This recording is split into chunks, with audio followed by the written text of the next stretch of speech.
Welcome to another edition of the UTRGV Men's Basketball Show. My name's Jonah Goldberg. This is UTRGV head coach Dan Hipsher. Coach, team coming off of a 2-1 homestand to get to 2-3 on the season. What have you thought of what you've seen?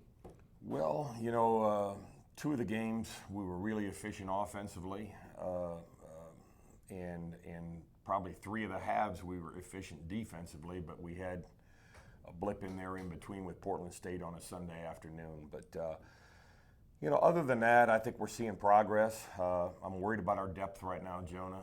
We're playing heavy minutes on some kids right now, so I've got to get some of these other kids ready, or they've got to decide that they are ready and step up a little bit. But happy with it, but would have loved to have played better in the game against Portland State and come away 3-0.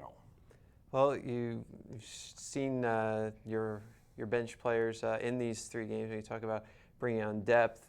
Adonis Rabigui had a pretty good game against Portland State, and he's a guy, D1 transfer. Is it tough, with a year off to get back into the flow of things? No doubt about it. And you've seen it with Dakota's playing a different role than he's ever played. JJ came off of knee injuries last year, played some minutes, but didn't play the amount of minutes that he could have played, and missed the year before after transferring to SEMO.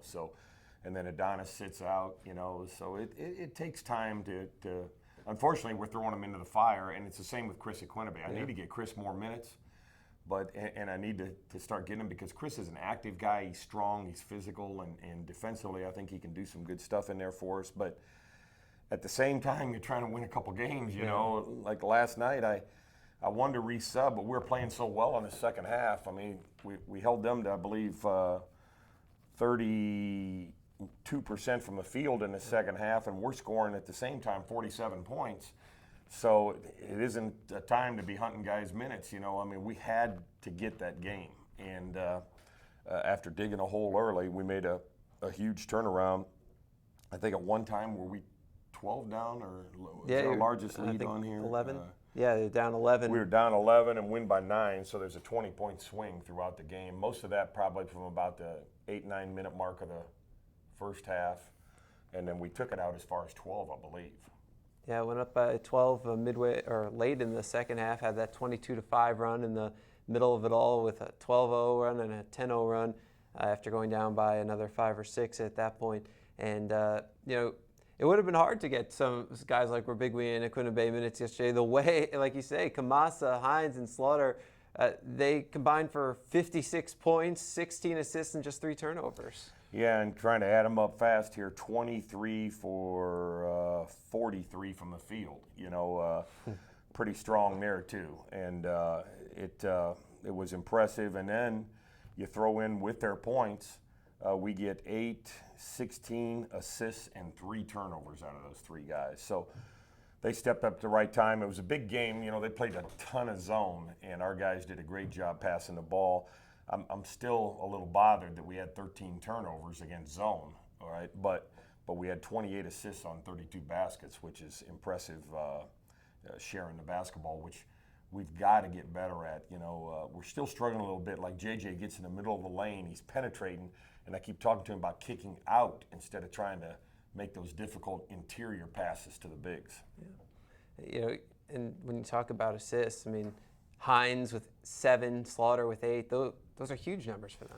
Huge. To be honest, both have struggled passing the ball at times. But last night, and maybe we're seeing a development of confidence there and getting better with it. But it's always been a problem for Shaq, as we know, and not that he's a heavy turnover guy, but he hasn't really made a lot of what I'd call good passes either. And great to see him do that and see his game evolving. We had him in the high post a lot last night. Yeah. He was finding Dan on the block, Dakota in the corners, the guards on the wings. And again, you're looking at Hines, and he had 23 points, 8 rebounds, 7 assists. That's by far as close to a triple-double as I think we've had around here. Yeah, and 3 blocks too. Yeah, 3 blocks. Okay, so we'll give him 1. 7 blocks for your team. Dakota gets credited with 2. I thought he had more, because I can remember saying things like "lambs to the slaughter" several times during the broadcast. And they weren't just like your regular, I tipped it. They were emphatic emphatic blocks. Yeah, a couple of them down under the rim, we just spanked out of bounds pretty good. I love the ones we keep in bounds because a lot of times they turn into transition for you. That's the old Bill Russell thing. He was great at trying to, he goes, you knock it out of bounds, gets the crowd excited, knocking it to your teammate gets your team excited. So, but yeah, there were some emphatic blocks and some good rotation of the ball that was really good. You talked a lot about running the offense through Dan Kamasa. Well, yesterday he was doing exactly what we saw from him in the first 2 games. Exactly. We got the ball down in there to him. He finished well around the rim, little jump hooks, little turnarounds, got some offensive rebounds. You know, Dan, I was upset with him defensively last night. Again, I don't think he's got that sense of urgency, but offensively, 7 for 10, 4 for 5 at the line, 10 rebounds, you know, double-double, and did a fantastic job for us. What kind of adjustments did you make after going down by 11 and then even trailing by 6 at halftime? Well, when we went down 11, we bumped into the zone a little bit, try to cool them down, change their rhythm a little bit, and I thought that helped us. It gave us a chance to get back into it.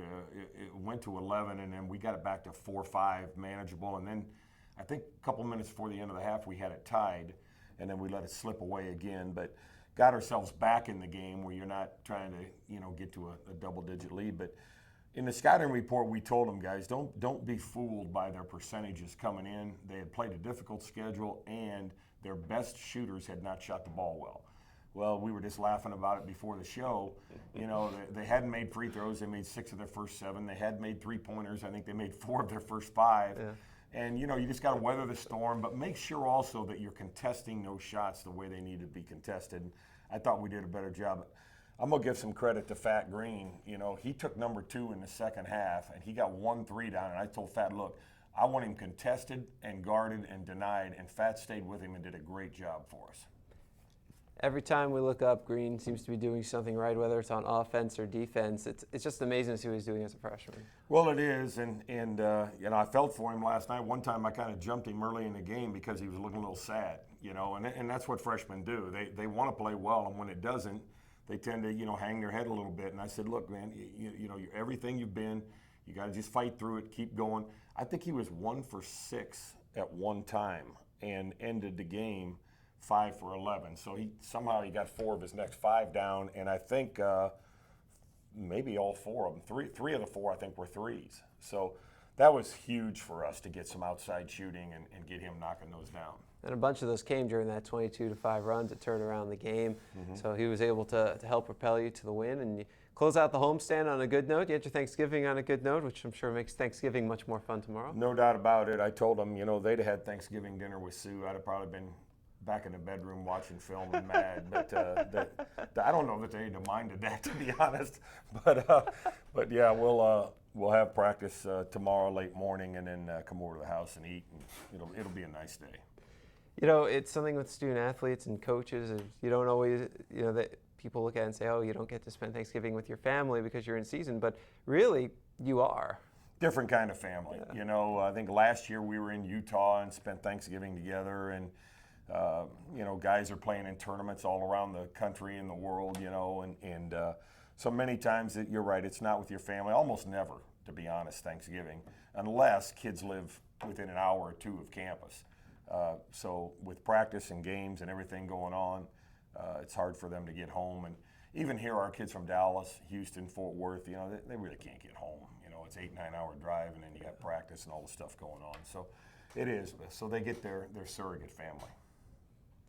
Well, after Thanksgiving, you head up to Houston, a couple games up at Houston and at Lamar. These teams I'm sure you're very familiar with. You play them every year. What can you tell us about them?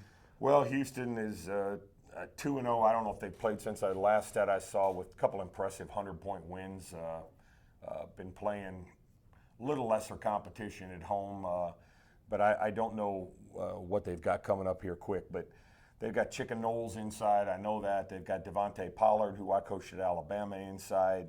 And then on the perimeter, they got kind of a new look because they're transitioning their program. But got us down up there last year.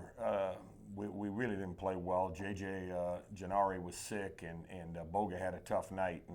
But then in the second half, we got on a run. I think we cut it down to 6 or 7 and had our chance. But, you know, looking to play well there. And then Lamar is a scramble team. Lamar is a team that defensively, you've got to be prepared to play basketball north-south, because they're going to try to trap you, chase you, change defenses, and if it puts you on your heels and you quit playing basketball, they're hard to play against. But if you play north-south through it, you know, and just play the game, which I thought we did a pretty good job of last night against their changing defenses, then you have an opportunity to be successful. UTRGV back in action on Monday at 7 o'clock on ESPN3 at Houston, and they head to Lamar Wednesday at 7 before coming back home next Sunday, December 6th, against Angelo State, 2 p.m. But we'll talk about that one next week. He's Dan Hipsher. He's the head coach of the UTRGV men's basketball team. My name's Jonah Goldberg. Have a happy Thanksgiving. We'll see you next week right here on GoUTRGV.com.